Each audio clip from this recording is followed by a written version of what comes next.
Dash, as well as Echo, and there you go. A Very aggressive. Yeah, very aggressive and actually a very bold decision as well from the side of Burnex Flash to Ube against Echo. Especially since Echo is one of the first few teams to actually dismantle the Ube strat. A lot of these pickoffs is going to be, again, Yaoi just looking for opportunities to pull out D7 because, again, nobody else can really take that damage. Unless ATM's an absolute god and tries to, like, go for the dash into the hook to try and cancel it out. That would be pretty impressive if he can do that consistently. But even then, there is a large margin of human error. Definitely. I completely agree here. But, oh man, I don't know. I mean, everyone from Echo is on their comfort pick, right? Yaoi's win rate, hook rate rather, on the Franco has just been insane. Earlier on, is there anything that we need to look out for, perhaps, in terms of equipment?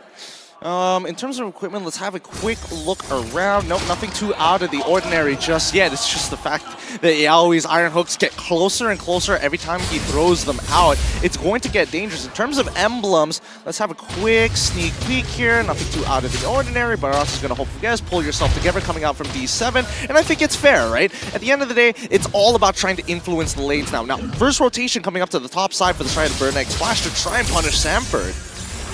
I don't think that this is going to result too much for the side of Burnex Flash. They do want to show a little bit of aggression at the top lane. In the meantime, they also understand that the turtle is important. Neutral objective is important. And when it comes down to this kind of setup, they would want the Estes to be at level 4 as well. But D7 is not quite there yet. Just a sliver to level 4. There you go. And there we go. With the level 4, he's unstoppable. The entire team of Burnex Flash is probably going to be unstoppable. But in the meantime, that is going to be Yaoi that did manage to get a hook on down. But Shamar, he still went down and he still died despite the blessing of the Moonlight Goddess. And Echo even gotten the turtle. Yeah, so Echo gets a kill. Echo gets a hook! That is a goodbye to... No? Never mind. Good flicker and good run. Yeah, unfortunately there. Oh my god, top. He doesn't have enough mana. I don't think that that's gonna result too much. ATM versus Sanford, these two matchups, I can't imagine any one of them dying based on the matchup and even based on the skill level. All right, let's go back, right? Because Echo was able to get the turtle. They were able to get a kill onto Chama there, so that was a huge win for Echo as well. Unfortunately, there in the mid side, even though Yaoi was able to get the pick, unfortunately, Sanji just didn't have the right tools to be able to execute that. But that is something of what we can expect from the gameplay of Echo here in the early game, especially now that, you know, Yaoi has already reached that level 4 moment as well. So expect things to be a little bit more crazier, realizing that Benny is also on the Beatrix. I thought that with the Estes at level 4, that would have been the best fight that Burnex Flash could have had for the turtle. Considering the fact that Echo, there's no way that they will be able to try to bring down the level of healing from D7. This is probably the most amount of healing that D7 can provide to the Barats, yet Barat still died. Yeah, I mean, first of all, D7, he's not going to be able to move as quickly out of this lane. The priority comes into play, and Benny QT is able to force that, unlike their dual Donut in D7 on the bot side of the map. ATM and Sanford have been having a lot of these fistfights up on the top, but at the end of the day, that Daytona's welcome coming in from Rots got cancelled out, and that's when Echo starts turning the tides. And you can see that being, you know, reflected onto the economy lead that they have actually built for themselves, right? Already 1,000 here in the first 4 minutes of the game. It seems like when it comes down to map pressure, it's quite equal, but you can see that both of these teams, with how aggressive that both of these teams want to be playing, they are centering their focus on the next objective.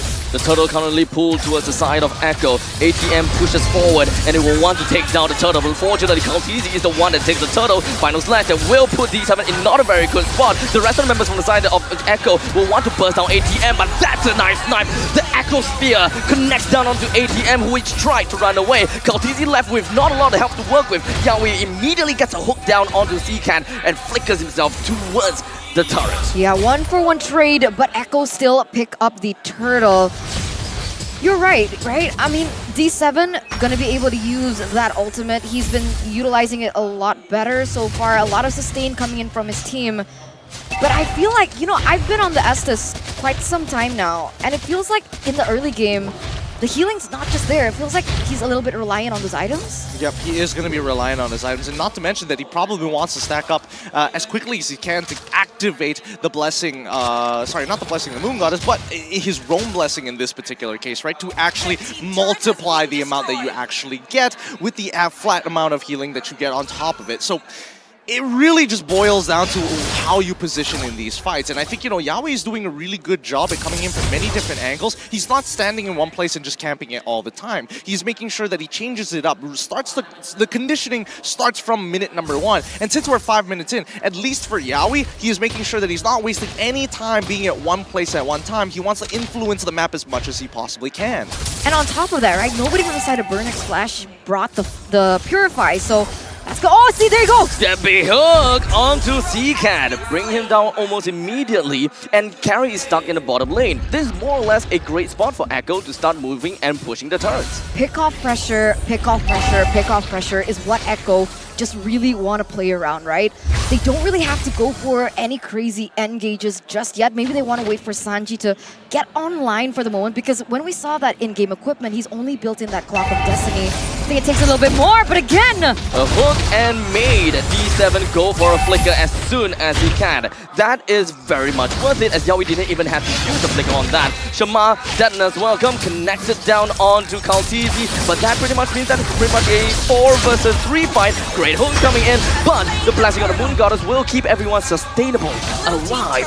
Echo, they're not interested in the fight, they got a turtle. I mean, look at that. D7 when he's running in and pops down his blessing of the Moon Goddess. Oh! Big hook, once again, suppressing down on Shamar. He's dead.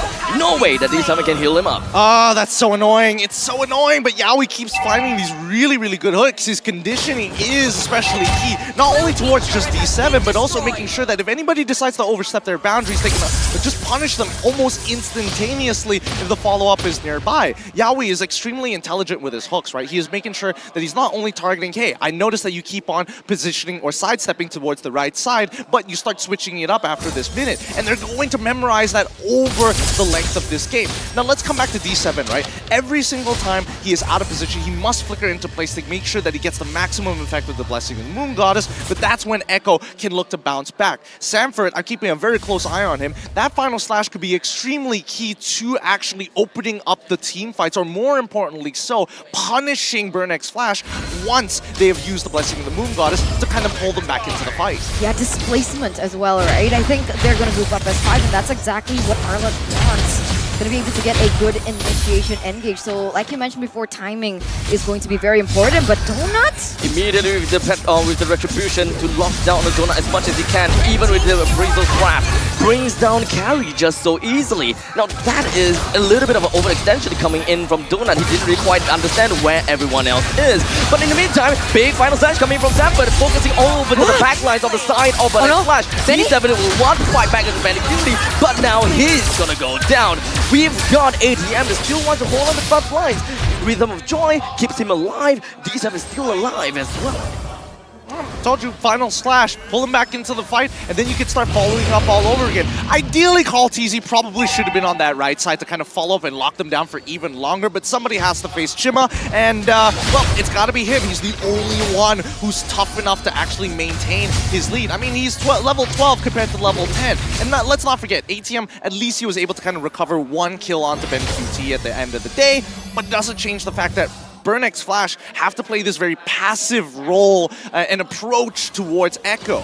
And it feels like that seems difficult for their playstyle, their personality, right?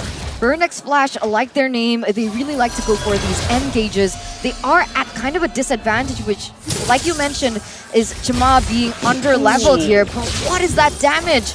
Do they really want to contest for this Lord? For sure, D7's just gonna top him up like you're going through a toll, and now you're wicked back all the way towards that Lord. This is gonna be a full 5v5 fight, so don't blink just yet, unless Burnix Flash decide not to, but it doesn't feel like they should back away. I don't think that Echo is necessarily going to commit fully into this Lord just yet. Oh, never mind, as we do have the suppress. It's not a knockup coming from the side of Lord. Shamar takes the Lord away from the hands of Echo. The Detonus welcome, unfortunately, was dispelled by the fact that Kaltizi runs away. Donut gets a kill. Benny Cutie gets a kill. There's a lot of trees that's coming all around the place. Echo is 3 person down. down. ATM eventually managed to push himself forward, advances, and now Burnex. And for these engages, it's going to be all or nothing with the commitment that they've actually come to. And that's assuming that, you know, they're going for that all in. For all intents and purposes, Sanji is just going to be farming up the damage stats pretty much the entirety of the game with the Astral Spheres, but he's getting that top up from the side of Burnex Flash, the continuous top up, in a matter of fact, from D7. Oh, can already hear the crowd trying to give some encouragement towards Burnex Flash, because right now the game isn't really in their hands, right? For all intents and purposes, Burnex Flash don't want to be the one to engage first. I don't know about this, right? Do you think that Echo has the better teamfight comp? Because looking at it in a general scale, looking at it in the big picture, it feels like that's exactly what Burnex Flash wants. Yep, that's exactly what Burnex Flash wants. I mean, Echo, yes, they can teamfight, right? But the main players in these teamfights is going to be Karl'Tezi, Sanford, Benny QT, and sometimes even Sanji. But that's assuming that his abilities are up. He can only do it one at a time, and sometimes the AoE, you just have to be conveniently standing one on top of each other, no matter how good your aim actually is when you're utilizing these skill shots, right? So I think what it is going to come down to is just dancing around this Lord, and a lot of dancing. Wait, Yaoi. Does seem like it comes in from the side, immediately locked down to ATM, but look at the amount and disgusting amount of heal. He's gonna be staying all right. The rhythm of joy from the side of ATM will be able to open up the map enough in order to scout out where Yaoi and Sanji is. The entire team of Echo is just gonna be falling back, and I don't think that they will be capable of taking down this fight. Karl'Tezi goes to the stomach of Shamar. They're all gonna be pounding down onto him. Karl'Tezi goes down, Benny Cutie flickers away, but that is all just completely wasted. What is going on? What is going on with Echo in this game? Is it Burnex Flash just burning up in terms of their performance? Or is Echo underperforming here? I think they understand that they can't get through this healing, right? There's just too much. Unfortunately, they haven't come to a point where they can look to completely one-shot. And now with Lord crashing down on this inhibitor turret, this could be the end. And Host connects down on the Shamar, suppressing him down. Big final slash coming from the side of Sanford, but where's the follow-up? Where's the damage coming from? ATM is dead, but the rest of the members for the side of Burnex will definitely want to follow up onto the core. He's slowly tickling down, but unfortunately, they are going too much of the core. They let the entire team of Echo pummel them down. Did you hear the crowd just cheer on Burnex Flash? And maybe even Echo in that engage? This could definitely be the turning point though for Echo, because perhaps they kind of misplayed that? Would I call it a misplay? Deja vu, rather. I would say it's more like deja vu, right? Because I'm looking at D7, he didn't have his flicker at that point of time. Even his ult also, I would question whether it's actually usable at that point, because Sanford came up pretty huge with that final slash, right? Able to displace the right amount of targets to fall up with Sanji to make sure that his damage is effective. Let's look at the instant play run one more time. Let's see if I missed something out here, right? We see ATM already with the ult. Sanford tries his absolute best, and yes, the camera doesn't catch him out perfectly, but we do notice that in the meantime, Benny QT is able to walk up right after he spawns, instantly capitalize on the time bought by the rest of his teammates, and they finish off both Dona as well as D7 in quick succession. And on top of that, right, now we're going in the 15th minute of the game, right? Things are getting a little bit more even, I would say, right? Echo is reaching the points where they are going to come online. We see that items are being built. They're getting to that point. Sanji already has a Divine Glaive. It feels like that's going to change the dynamics of the team fights. But what I still feel is a little bit iffy or sus is that Echo still wants to commit on these 5v5 team fights. I understand that Echo does have it in their kit to go for that, right? They have the AoE with Sanford, Karl'Tezi even Benny as well as Sanji, but against the sustainability that D7 gives them, is it still wise to go 5v5? Why don't they just go for pickoffs? I mean, a lot of it depends on Yaoi, right? He's the only person who can realistically do that. Sanford, with that final slash, unless he is able to thread the needle with just the tip of that sword to maybe pick somebody off, sure, I suppose that's a possibility. But just know that Shuma is there right at the front. He is looking to eat these hooks. He's very happy to eat the iron hooks, and the same can be said for ATM, right? He doesn't necessarily have to play as 5. He can technically be on the side and wait for the opportunity to go back in. But we've seen what happens, right? Oh, try to pick me off. D7's gonna flicker for him to save his life. It's so tough. It's not easy. It really is a battle of mechanics between the two. The constant push and pull will be the main point of contention, right? Wait, hold on. Look at the setup that we see from Echo. Benny Cutie? He's all alone at the bottom lane. That sounds very scary, but I think that Yawi actually locked down onto him with the bite.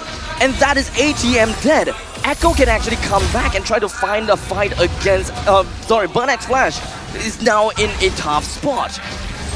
This is what I was talking about, right? This is what I meant. Pick off. This is what they need to go for. Iron Hook onto D7, he flickers out. He's gonna be A-okay at least, but the Lord even had to go for a reset. Ooh, last projectile didn't get hit there, and I think this is great. Now Echo can start fishing once again against Burnex Flash. It's still a 50-50. Ideally they kill Chima, but it just takes way too much time. If they can get CCat, oh, Yawi was close there. Chima, he's slowly trying to walk himself right in, but the suppression ensures that he would not be able to get the retribution. But before that even happens, Benny Cutie brings him down almost immediately. Terrifies down onto Yawi. The rest of the members for the side of Burnex Flash wants to punish Echo. They want to ensure that that Lord would not amount to anything by killing them down. But that was the big final slash coming from the side of Sanford. He continues to push on these advantage. Sanford tries to run himself away. He almost got it. ATM wasn't able to come himself right back. CCat runs away with a quick little dash. D7 left all alone based on the fact that he's got no mobility. It's gonna be left with ATM and CCat. ATM has to fight the world all alone. He managed to kite away from the astrosphere, but let's be honest here. ATM, Shamar, CCat defending against the rest of the world. I don't know. The adjustment is huge though, right? By the side of Echo. 12 seconds left. They do have time. That's well, Echo connecting down ATM. He tries to bring down the Sanford, but Shamar, he did manage to successfully do so. Echo came in with only one mission, and that is to bring down the inhibitor turret. With 5 members available from Burnex Flash, it's a lot more difficult, as you can see here, for Echo to get things on the board. Split them up one by one. They are no contest, no feat against the entirety of Echo.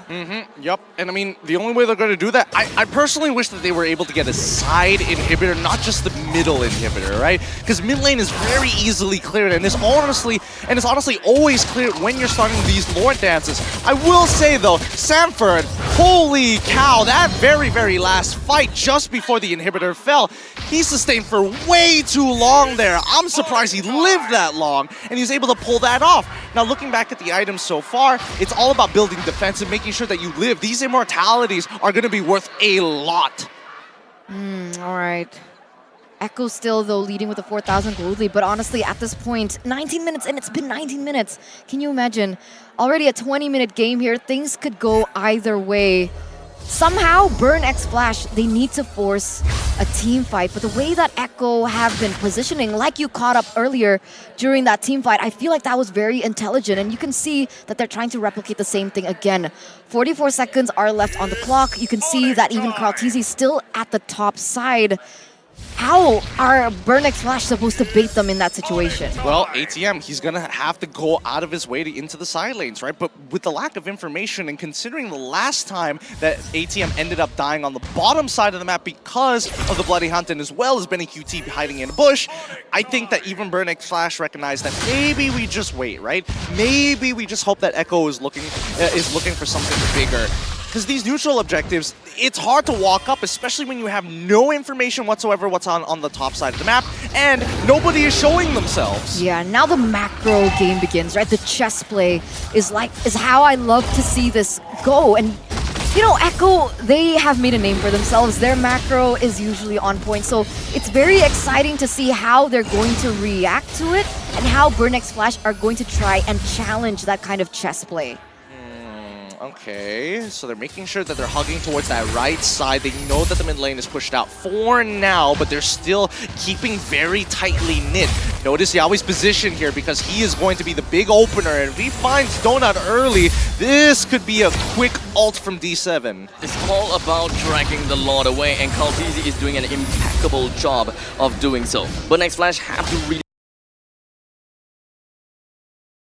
get a peek as to what's the health of this Lord. In the meantime, Sanji Oh. as well, Yawi can find the right opportunity to jump right in with the skill snipe. Shamal loses the immortality. He's gonna go straight down, but the suppress actually saves him for just a little bit while Sanford goes in for the start. Shamal still gonna be A-okay. Sanford back into the main lines with not a lot of help to work with. CK comes in from behind. He wants to get a kill down to Sanji. There's still immortality going on. He's going to be all the way behind the enemy's lines. How is this gonna be like? CK stays alive. He's gonna be getting down the immortality on the side of Sanji. Sanford still stays alive as well. He himself alone manages to push the entire team of Echo away. That is absolutely crazy if you ask me. This will allow Echo to re-record himself and get themselves back to this game. Immortality pop from the side of Kaltizi. The rest of the Moon Goddess is just gonna be popped between every single one of members of the side of top side. DXF. Top side. Top side. Is this how it's gonna end? Is this how it's gonna end? Echo, Sanji, and the rest of the group. And it all! What? Wait a second! Wait! The police does! That's unlucky. That's so unlucky. Sanji dies, the auto attack is enough, and the minions spawn at the perfect time to push out the rest.